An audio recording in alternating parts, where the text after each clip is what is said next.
Hai teman-teman, perkenalkan kami dari kelompok 2 yang beranggotakan Abdillah Septian, Akif Kilmiah, dan Ahmad Rizky Arya Bima.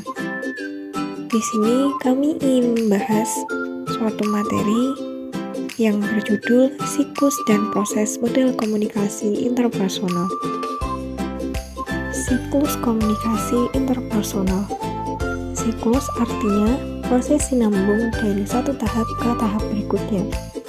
Hubungan interpersonal merupakan sebuah siklus dari perkenalan menuju kebersamaan, menuju perpisahan, dan kemungkinan kembali menuju kebersamaan.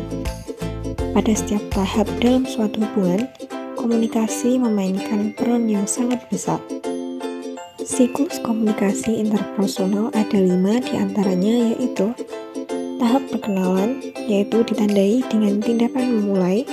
Lalu yang kedua ada penjajakan. Tahap ini ditandai dengan usaha mengenal diri orang lain. Lalu yang berikutnya ada penggiatan, yang ditandai dengan adanya keakraban. Lalu yang keempat ada pengikatan, yang mana bila dua orang mulai menganggap diri mereka sebagai pasangan. Lalu yang terakhir ada kebersamaan, yang mana tahap ini merupakan tahap puncak hubungan interpersonal. Selanjutnya, proses komunikasi interpersonal adalah bagaimana komunikator menyampaikan pesan kepada komunikan sehingga dapat menciptakan suatu persamaan makna antara komunikan dengan komunikator. Proses komunikasi interpersonal bertujuan untuk menciptakan komunikasi yang efektif atau sesuai dengan tujuan komunikasi, dan termasuk juga suatu proses penyampaian informasi dari suatu pihak ke pihak yang lain, di mana seorang atau beberapa orang, kelompok, organisasi, dan masyarakat menciptakan dan menggunakan informasi agar terhubung dengan lingkungan dan orang lain. Selanjutnya, menurut Effendi, proses komunikasi interpersonal terdiri dari 2 tahap, yaitu pertama ada proses komunikasi primer. Menurut Effendi, proses komunikasi secara primer adalah proses penyampaian pikiran dan atau perasaan seorang kepada orang lain dengan menggunakan simbol sebagai media.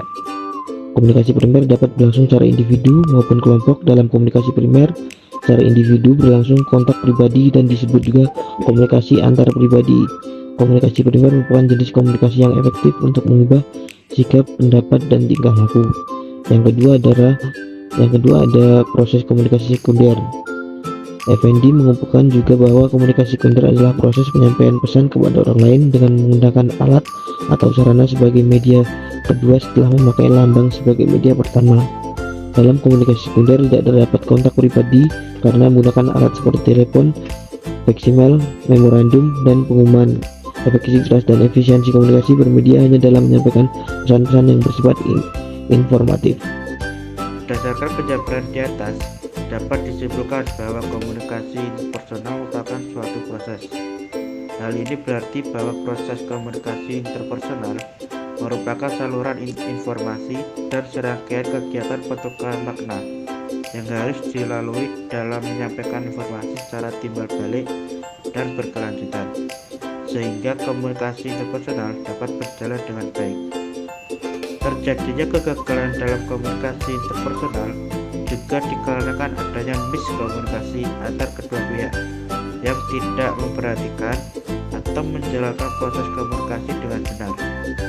Oleh karena itu, dengan memperhatikan sistematika komunikasi interpersonal, maka akan tercipta komunikasi interpersonal yang efektif. Sekian presentasi dari kelompok kami. Ada kurang dan lebihnya kami mohon maaf. Terima kasih.